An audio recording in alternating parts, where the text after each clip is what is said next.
Well, hello my friends, this is Kevin, the homemaker husband. Once again, I'd like to say welcome and thank you for choosing to spend a few of your precious moments with me. Today, I have, obviously, a very small little bit of a grocery haul. There was very few items from a grocery store that we actually needed. So we just picked them up. Michelle ordered them and I went and picked them up. And then she did a small M&M order just to stock the freezer a little bit, right? So I'm going to show you those. And I'm going to give you maybe a real quick sneak peek of my pantry shelf. It's a work in progress. I pulled a lot of stuff off of it. I'm dusting and cleaning. I wanted to clean underneath the shelf and just basically clean everything. It hadn't been properly dusted, so I'm vacuuming and rearranging and reorganizing, and it's I could spend most of the day at it if I wanted to, not because there's so much stuff, but just because it needs reworked. And I've only really just begun. So that being said, I'm gonna bring up a question. I might as well do it right now. Pasta sauce, as you know, it's tomato. Tomato is very acidic. So I'm going to put a question out there. This can is well beyond its date. Everything else is good by the date on the manufacturer's date, I'll say, until the end of 25. But this can, I guess, is one left over, whether I missed it because we have used some of this, I'm not sure. But for whatever the reason, the best before date on this was June 5th of 22. So I guess the question I'm going to bravely put out there is, how many of you would still just use this without any question or anything? Because I'll tell you what we do. What is our practice, especially with an acidic product like a tomato sauce or tomato paste? First off, we do a visual of the can, and if there's no swelling, or worst case scenario, if you had this sitting in a place that was humid, if there was a lot of rust on the can, then that would certainly raise eyebrows. And I'm sure there's a professional out there that's going to explain to me all the reasons I'm wrong. But if as long as this can isn't swollen, that's the first thing. And as I said, rust. Is it surface rust or is it rusting through? I have seen cans, on shelves that are obviously been there for years and years and years. Nobody's really planning on using them, but they're rusting, and the rust is actually coming through from the inside of the can. They're in that bad a shape. I would open this can, and then obviously we're going to do the old smell test. You can't help but do the smell test when you open a can, and visually see if it's a nice color, and if it smells good, then chances are it's good, right? So the next time we're going to make something that requires a can of pasta sauce, we'll open this one, and if it's good, we'll use it. So that's that. Now, there's lots going on in the country. I'm not going to bore you with those. We do have a federal election called. I think it's April 28th. Maybe it's 29th, I'm not sure. But anyway, we are going to go to the polls here pretty soon. So let's hope we can get a change of government. But anyway, let's have a look at the small little grocery order and the M&M order, and then we'll go from there. Stay tuned. Okay, the M&M stuff is real easy. Real easy to tell what's from M&M because it says M&M. So we really like this chili. When we eat it, like if I warm one of these up for Michelle for her lunches while I'm at work, this is 2 meals. So portion wise, I guess if you were doing it as a side with a regular meal and both of us were eating, we would eat a whole one in one. But for her, I divide it in half and she makes 2 meals out of it. We also got a bag of this mushroom risotto. I like it. Michelle loves it. It's good stuff, but she loves it. So, and same with these bistro style green beans. She loves them, really likes it, or I really like it, and she loves it. Right? Good stuff. If I'm going to eat green beans, this is about how I would like to eat them, right? This is something new that we haven't had before. Veggies and rice. There. And this little dish anyway, little tray, sesame chicken noodles. It is really good, very good. And Michelle's been wanting some soup, so she got some of that. I'm sure it will be very good too, right? I've never had it from M&M. I like it, but I've never had it from M&M.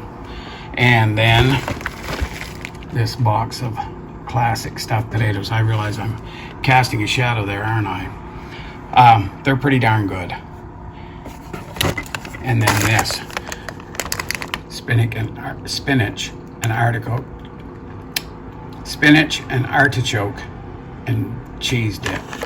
We haven't had that before, but it should be good, right?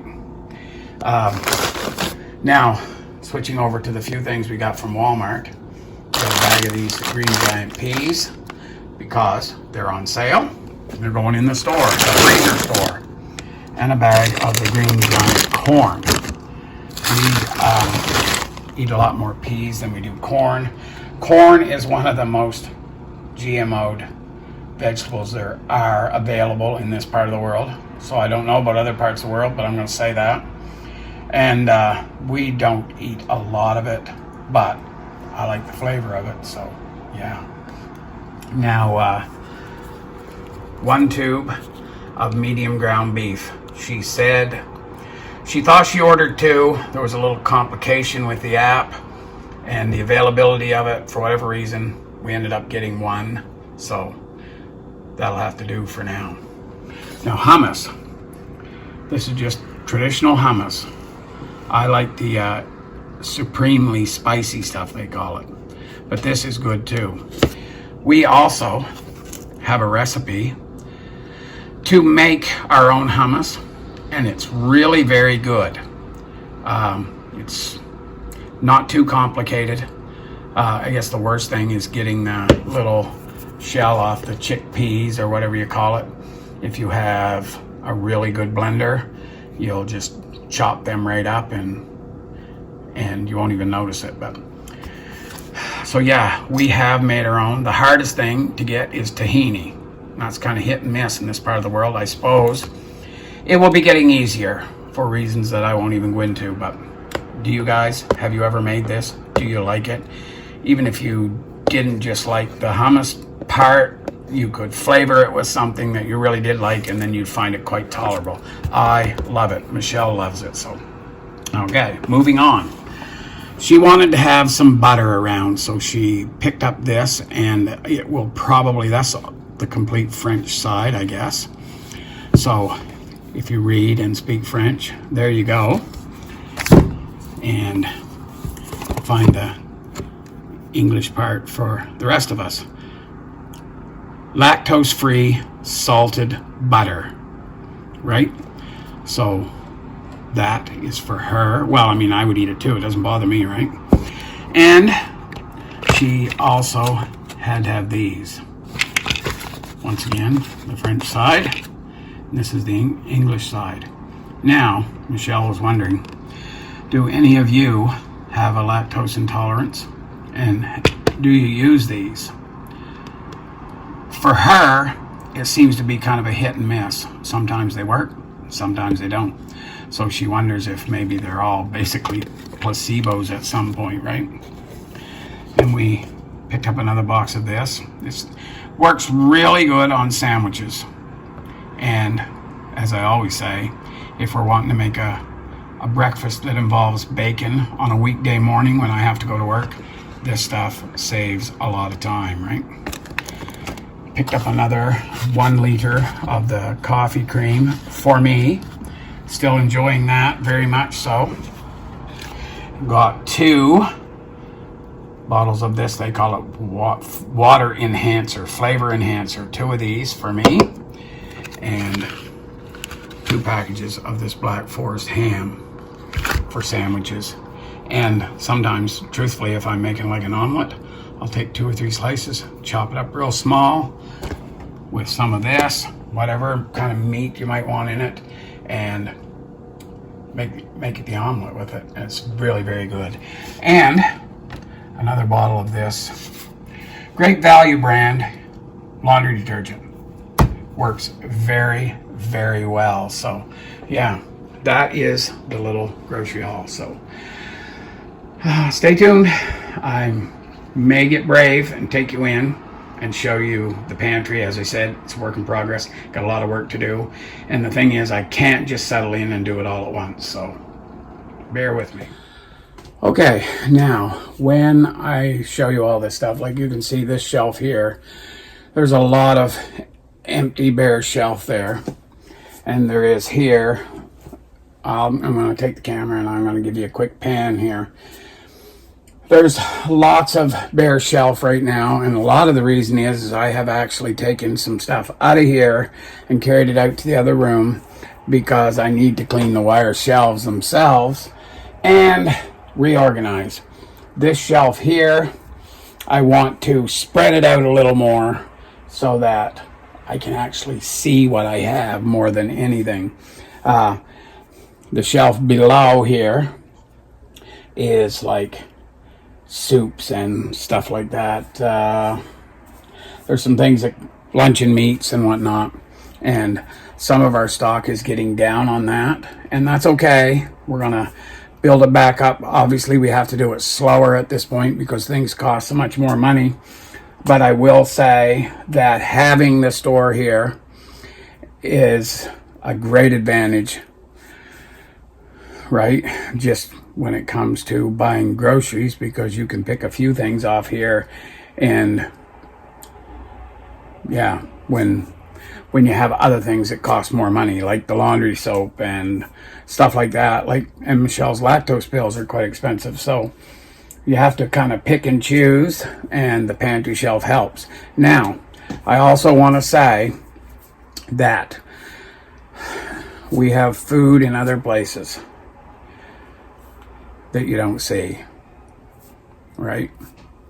So if you think we don't have too much, we have enough to get us by. So anyway, I'll spin this around, give you a little look. Don't judge me too hard. It's a terrible mess.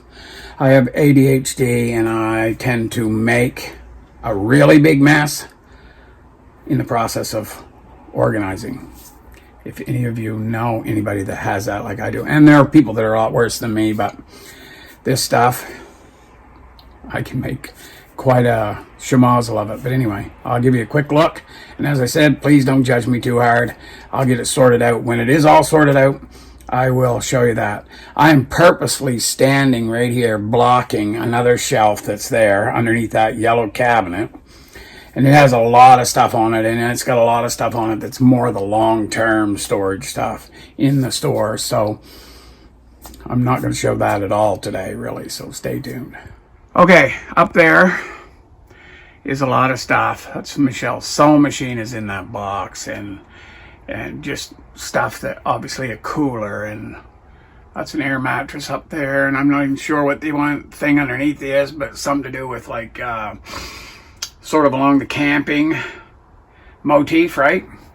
And then this shelf here, pastas, and there's more beans and stuff.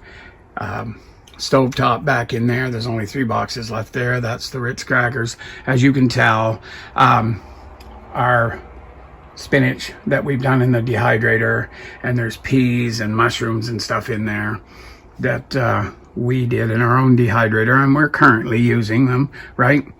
And then, as I said, this shelf here is vegetables. There's more down below. They may get moved up here, they may not, as I said. And over in this corner is stuff that tends to be, and as I said, it's just a wreck right now. This is stuff that if I try to keep stuff in that area that Michelle might need while I'm at work, and then she can just come and grab it, and makes it simple for her. It's one of my dusting claws. But yeah, Chef Boyardee, beef stews, bought and stuff, SpaghettiOs I see in there now, Alphagetti, stuff that we used to eat when we were kids, right? And it's not the same, but we still eat it, and if she chooses to have some, she can. Campbell's soups there, and then some luncheon meats and you know, stuff like that. And then down here, spaghetti sauces, and there's a row of maple syrup there, and sauces there, barbecue sauces and whatnot. So it is a tremendous work in progress. And a lot of you will be offended by looking at the mess, but I guess I can't help you. Okay, so as I said, that shelf is going to need quite a lot of work. And usually what I try to do, I'll pretty much wreck it like that. I'll get one shelf completely bared off, or except for the few things that I know are going to stay there, and then work away at organizing it and making it neater. And I try to get it in such a fashion like that the vegetables are with the vegetables, or at least on part of the shelf, you know what I mean? And I reorganize. And because things can get quite hectic here through the week, sometimes I'll pull things off the shelf, or if I've, for whatever reason, gotten a couple items to go on the shelf, I just set them in an empty hole, and thus the mess ensues. So that's what I'm sorting out now. Excuse me, my lip is itching. So that I can get everything cleaned and reorganized, and then we can know what we have a little better. So yeah, I don't think there's anything else that I need to show you. I will take you back in there when I've got it all cleaned up and neatened up the way I want. Michelle also wanted me to mention the reason why we buy the unscented laundry detergent is because both her and we are extremely scent sensitive, and we can't do the strong laundry detergents or the Gain flings and all that stuff. I say that specifically because there's a commercial where they talk about the Gain flings and how strong they are. When I go for walks, if somebody is drying clothes and they're using some of that scented like dryer sheets and stuff, I like the smell of it, but I'm glad I'm walking by. I can't take it for too long, right? So anyway, that is why we do that, and that stuff works very well. I get no commission from Walmart for trying to sell their laundry detergent either, but we've had great luck with it, and the price is right, so we'll keep buying it.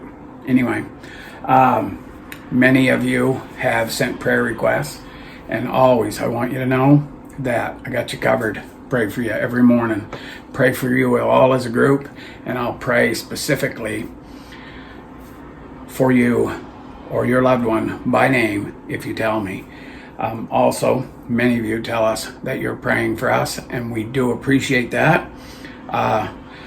So many things on my mind that I'd like to talk about, and one way or another I'm going to do it, and I'll let you know when and how. So yeah, this is Kevin, the homemaker husband, saying God bless and bye for now.